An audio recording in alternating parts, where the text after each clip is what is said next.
Stay temperance.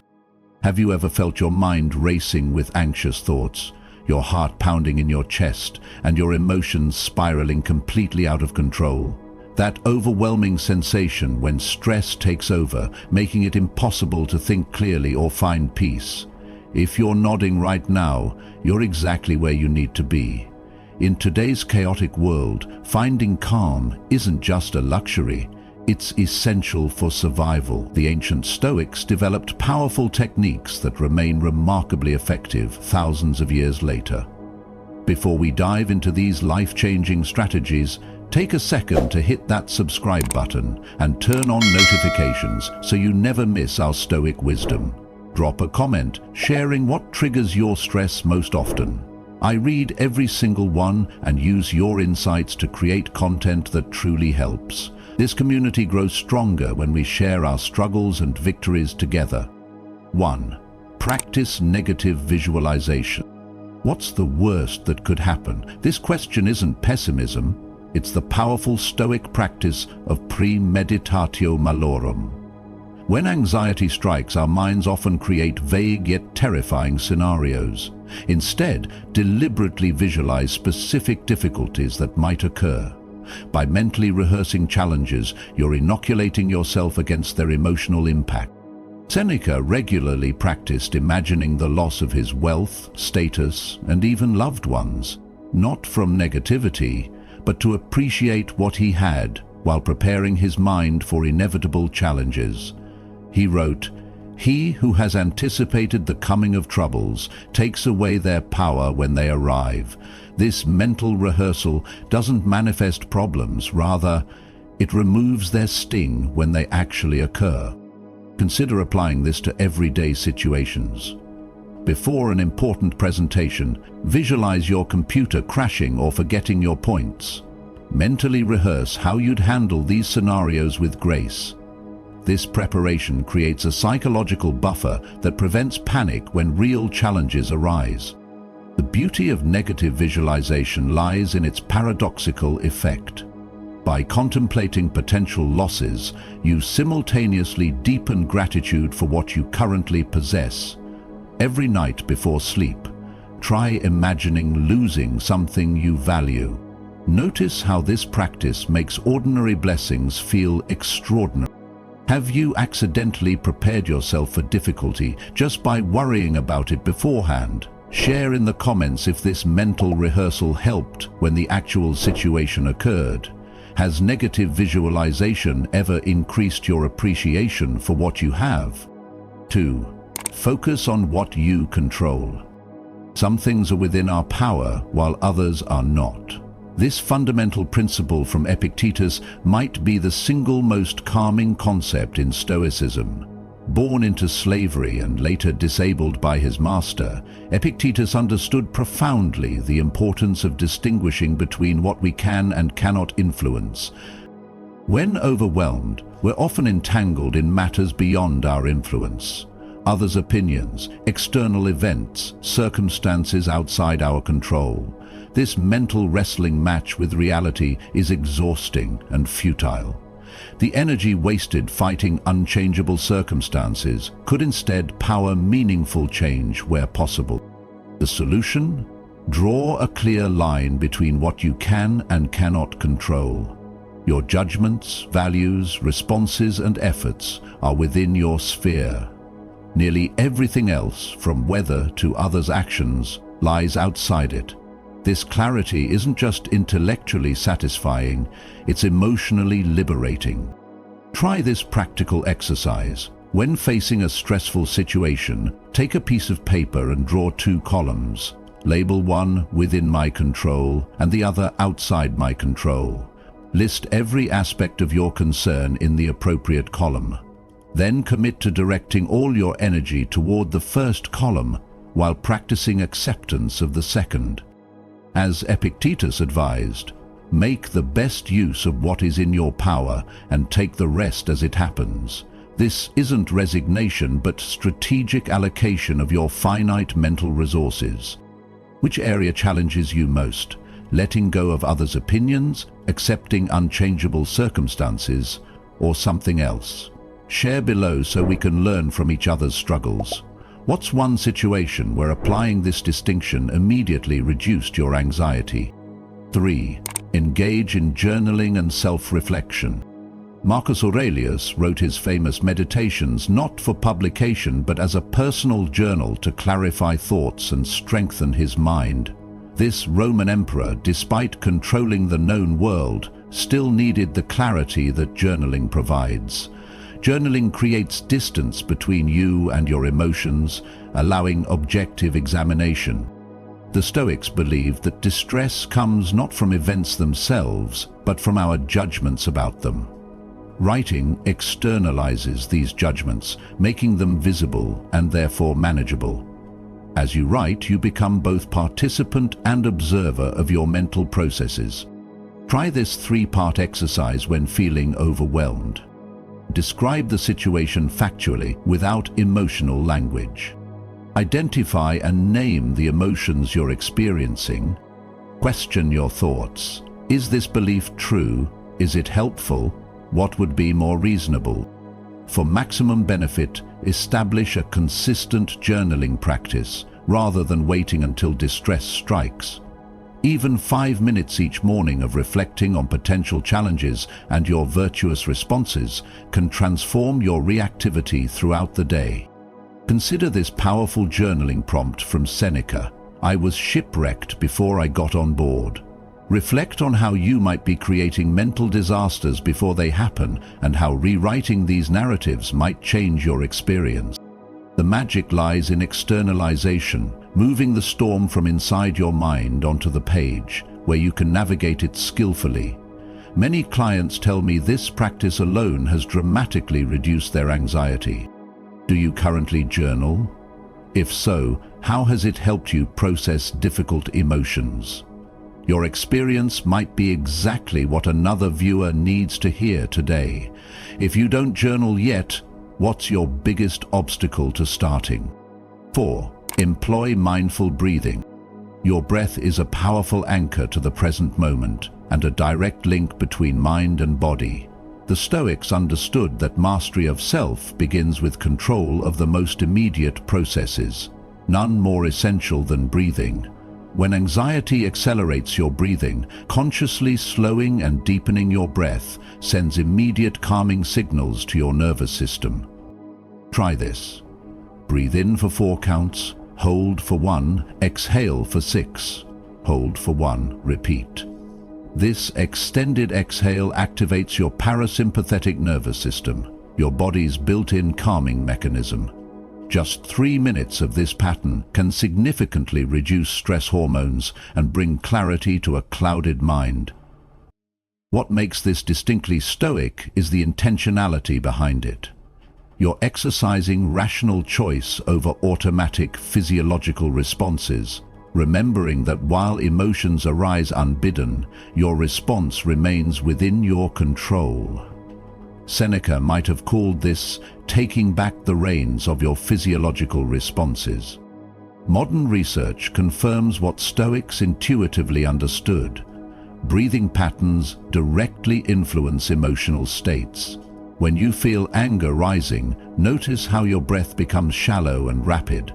By deliberately slowing and deepening your breathing, you're not suppressing emotion, but transforming its physiological foundation.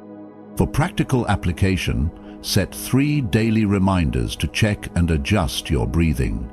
These micro-interventions create a habit of physiological self-regulation that becomes second nature over time. Have you tried controlled breathing during stress? What differences did you notice? Share your experiences below. Did you find it difficult to remember this technique when you needed it most? And if so, how did you overcome that challenge? 5. Accept the present moment. Amor fati, love of fate, represents one of Stoicism's most profound teachings. It's not merely accepting what happens, but embracing it wholeheartedly as if you had chosen it yourself. As Nietzsche, inspired by Stoic philosophy, wrote, "My formula for greatness in a human being is amor fati," that one wants nothing to be different, not forward, not backward, not in all eternity. When we resist reality, wishing things were different, we create inner friction that manifests as suffering. The Stoic alternative is radical acceptance, saying, "This difficulty is happening, I accept it as part of my path. Now, how can I respond virtuously?" Consider Marcus Aurelius's wisdom. Accept the things to which fate binds you, and love the people with whom fate brings you together, but do so with all your heart. This isn't passive resignation, but active embrace, finding purpose and meaning in whatever circumstances present themselves. This principle transforms potential sources of distress into opportunities for growth. Lost your job? Rather than resisting this reality, accept it completely. Then ask what doors this might open. Facing illness? Accept this condition, then explore how it might deepen your appreciation for health or develop your patience. The paradox of amor fati is that by completely accepting what is, even the painful, difficult, or undesired, we free ourselves from the additional suffering that resistance creates. The primary pain may remain, but the secondary suffering of fighting reality dissolves. Think of a recent situation you struggled to accept. How might your experience have differed with complete acceptance? What opportunities might have been hidden within that challenge? Your reflections might illuminate someone else's path. 6. Shift focus to virtue. When anxiety clouds your mind, redirect your attention to virtue. Wisdom, justice, courage, and temperance, the only true good according to Stoics. External circumstances constantly fluctuate beyond our control, but our commitment to virtue remains steadfast regardless of conditions. This shift moves your focus from troubling circumstances to character which you can always strengthen. Ask yourself, what would the wisest version of me do right now? How can I demonstrate courage? What would justice require? How might I practice moderation? As Epictetus reminded his students, make it your study then to confront every harsh impression with the words, "You are but an impression, and not at all what you seem to be." Then test it against these Stoic principles. Is it virtuous? Is it within my control? Consider applying this to common anxiety triggers. Work pressure?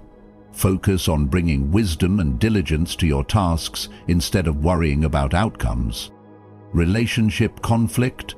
Concentrate on responding with fairness and self-control rather than fixating on the other person's behavior. Financial stress? Emphasize courage in facing challenges and temperance in managing resources.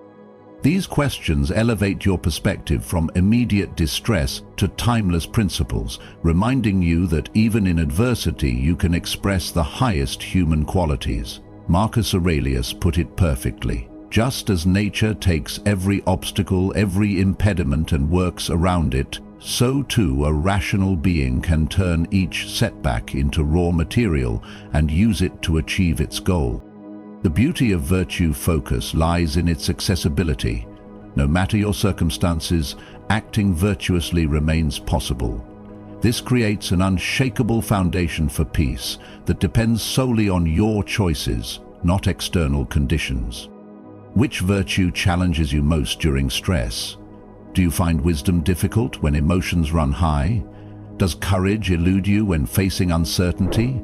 Share below as we create a community of growth together. 7. Remember impermanence. Memento mori, remember that you will die, sounds morbid, but for Stoics it was a source of clarity and calm. This practice doesn't cultivate fear, but perspective. Ask yourself, will this matter in a year, in 10 years, on my deathbed? Most concerns shrink dramatically under this scrutiny. This practice heightens appreciation for the present. As Marcus Aurelius wrote, "You could leave life right now. Let that determine what you do and say and think." Rather than promoting anxiety, this awareness sharpens our focus on what truly matters and dissolves trivial concerns. Stoics sometimes kept symbols of mortality, sculptures or coins depicting skeletons, as physical reminders of life's brevity. Today, you might set a subtle reminder on your phone or keep a meaningful symbol that prompts this reflection. Remember, that painful emotion you're feeling, it too shall pass. Nothing, neither comfort nor discomfort, remains forever. This impermanence applies not only to life itself, but to all experiences within it. Your current anxiety, like all states, is temporary, which paradoxically makes it more bearable. Seneca wrote, "Let us prepare our minds as if we'd come to the very end of life. Let us postpone nothing. Let us balance life's books each day." The one who puts the finishing touches on their life each day is never short of time. This daily reckoning with mortality doesn't diminish life, but enriches it immeasurably. Has a brush with mortality ever given you new perspective on your worries? Did facing a serious illness, your own or a loved one's, suddenly clarify what actually matters? I'd love to hear your story below. 8. Adopt a cosmic perspective. When emotionally turbulent, try the view from above, mentally zooming out to see your situation from increasingly broader perspectives. This technique, practiced by Marcus Aurelius, creates immediate psychological distance from immediate concerns. Imagine viewing your problem from across the room, then from above your city, then your country, from orbit, and finally from cosmic space. With each step back, your concerns appear progressively smaller within existence's grand tapestry. Marcus described humanity as seen from above. Tiny dwellings of these tiny beings, with the vast tracts of country between them, and the great expanse of sea, and the infinity of space, and countless multitudes of imperishable beings. This isn't about dismissing feelings, but contextualizing them. When you recognize yourself as part of something immeasurably vast, personal anxieties lose their grip on your peace. Your cancelled meeting, difficult conversation, or financial setback appears infinitesimally small against the cosmos. Consider practicing this perspective shift through astronomy, looking at stars, many of which emitted their light before humans existed and will continue long after we're gone, naturally induces this humbling, calming perspective. Even viewing photos of Earth from space can trigger this perspective shift. The cosmic perspective reminds us that while our problems feel all-consuming from our limited vantage point, they occupy a tiny fraction of existence. This realization doesn't invalidate our experiences, but gently relieves the pressure of taking them too seriously. Have you experienced a moment of awe that suddenly made your problems seem smaller? Perhaps stargazing or standing before nature's majesty. Share your moment and how it changed your perspective on your challenges. 9. Cultivate gratitude. Epictetus advised, "He is a wise man who does not grieve for the things which he has not, but rejoices for those which he has." Modern research confirms what Stoics intuited. Gratitude directly counteracts anxiety and distress. When anxious, our attention fixates on what's wrong or threatening. Gratitude deliberately reverses this pattern by focusing on the good that remains, and something good always remains. This shift isn't mere positive thinking, but a fundamental reorientation of perspective that aligns more accurately with reality. Even in hardship, appreciate basic blessings: your functioning body, the air you breathe, your reasoning mind. Lessons adversity teaches. Each evening, identify 3 specific experiences from your day deserving gratitude. Be detailed, not just "my family," but "the way my daughter laughed during dinner," or "my partner's patience when I was stressed." Seneca suggested a powerful practice. Set aside a certain number of days, during which you shall be content with the scantiest and cheapest fare, with coarse and rough dress, saying to yourself the while, "Is this the condition that I feared?" This deliberate hardship makes returning to normal conditions a source of fresh gratitude. For practical application, try addressing anxiety directly with gratitude. When worried about health, express thankfulness for the parts of your body functioning well. When concerned about work, appreciate having meaningful employment. This counterbalancing doesn't deny legitimate concerns, but prevents them from dominating consciousness. What have you recently gained deeper appreciation for? Has a temporary loss ever heightened your gratitude once restored? Your comment might help others see overlooked blessings in their lives. 10. Engage in physical exercise. The ancient Stoics understood what modern science confirms. Mind and body form an integrated system. While Stoicism focuses primarily on mental discipline, physical movement powerfully complements philosophical practice. A sound mind in a sound body. This classical ideal reflects the Stoic understanding that caring for our physical vessels supports rational thought. Moderate exercise, whether walking, stretching, or more vigorous activity, releases physical tension, regulates stress hormones, and creates mental space. Even a brief walk with attention to your surroundings can interrupt anxious thought patterns. The philosopher Chrysippus recommended walking, and Seneca praised regular physical activity for its clarifying effect on thought. What makes exercise distinctly Stoic is the intention behind it. Not pursuing physical perfection, but practicing self-discipline, presence, and care for the body as reason's vessel. During movement, practice mindfulness by noticing physical sensations, observing thoughts without attachment, and returning attention to your breath and movement whenever the mind wanders. Consider establishing a simple routine that combines movement with Stoic reflection. During a 20-minute walk, mentally review the upcoming day's potential challenges and your virtuous responses. This combines physical benefit with philosophical preparation. Remember that intense exercise isn't necessary. Consistent, moderate movement serves both physical health and mental clarity. As Musonius Rufus taught, caring for the body should be balanced, neither neglecting physical needs nor becoming obsessed with bodily perfection. Do you have a go-to physical activity that clears your mind when stressed? How does movement change your relationship with difficult emotions? Your simple routine might be exactly what another viewer needs. These 10 Stoic practices aren't quick fixes. They're lifelong disciplines that grow stronger with consistent application. The calm they produce isn't the fragile tranquility of avoiding difficulties, but the robust peace that comes from facing life's challenges with wisdom. Remember that even the great Stoic philosophers themselves were works in progress. Seneca admitted his own struggles, writing, "I am not a wise man, and I never will be.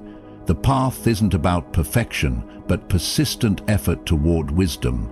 Progress, not perfection, remains the realistic goal." Start small. Implement just one technique this week. Notice its effects with curiosity rather than judgment. The compounding power of these practices over time transforms not just moments of anxiety, but your entire relationship with life's inevitable challenges. Consider creating a personal Stoic emergency toolkit. Write down 3 of these techniques that resonate most strongly with you. Keep this list accessible for moments when emotions threaten to overwhelm reason. Having this preparation prevents the additional stress of trying to remember coping strategies when already distressed. Which approach resonated most strongly with you? Try implementing just one this week and notice how it affects your relationship with difficult emotions. Drop a comment letting me know which you'll be practicing. I'd love to hear about your journey. If you found value in today's exploration of Stoic wisdom, please support the channel by hitting like, sharing with someone who might benefit, and subscribing if you haven't already. Your engagement helps these timeless teachings reach those who need them most. Remember, the community we're building here isn't just about consuming content, It's about implementing wisdom that transforms lives. Until next time, practice these principles with patience. As Epictetus reminded us, no great thing is created suddenly. The same applies to inner calm. It develops through consistent practice, one mindful moment at a time.